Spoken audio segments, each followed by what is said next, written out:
ఏంటి జ్యోతి డల్గా కూర్చుంది? కదా ఏంటి జ్యోతి డల్గా కూర్చున్నావు? ఏం లేదు రితిక, ఎంఎస్సీ అయిపోయింది, రిజల్ట్స్ వచ్చాయి, నెక్స్ట్ ఏంటా అని కనిపిస్తుంది. ఏదైనా ప్రైవేట్ కాలేజ్లో జాయిన్ అవ్వచ్చు కదా లెక్చర్గా. లెక్చరర్గా ప్రైవేట్గానా? అసలు ఇంట్రెస్ట్ లేదు ప్రైవేట్ జాబ్. అది గవర్నమెంట్ జాబ్ రావాలంటే ఎలా? అరే హైదరాబాద్లో చందు బయాలజీ క్లాసెస్లో డాక్టర్ చంద్రశేఖర్ సార్ సిఎస్ఆర్ నెట్కి కోచింగ్ ఇస్తున్నారు. ఏంటి అక్కడ speciality? Sir CSIR NET all India rank 2తో క్వాలిఫై అయ్యారు. సార్ మనకు కూడా కోచింగ్ చాలా చక్కగా ఇస్తారు. అంత కాన్ఫిడెన్స్గా ఎలా చెప్పగలవు పక్కాగా మనకు జాబ్ వస్తుందని?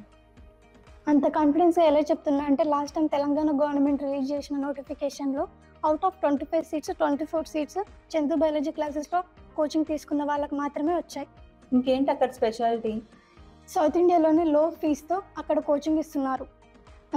అదే కాక సిఎస్ఆర్ నెట్కి ఒక్కటి ఫీజు కట్టి ఎన్రోల్ అయితే జేఎల్, డిఎల్, సెట్, నెట్ వీటన్నింటికి పర్సనల్ ఇంటర్వ్యూ వరకు ఫ్రీగా కోచింగ్ గైడెన్స్ తీసుకోవచ్చు.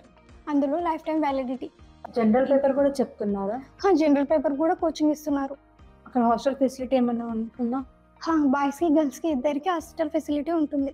ఇంకేంటి మరి? పదండి వెళ్దాం. చందు బయాలజీ క్లాసెస్లో జాయిన్ గవర్నమెంట్ జాబ్ తెచ్చుకున్నాం.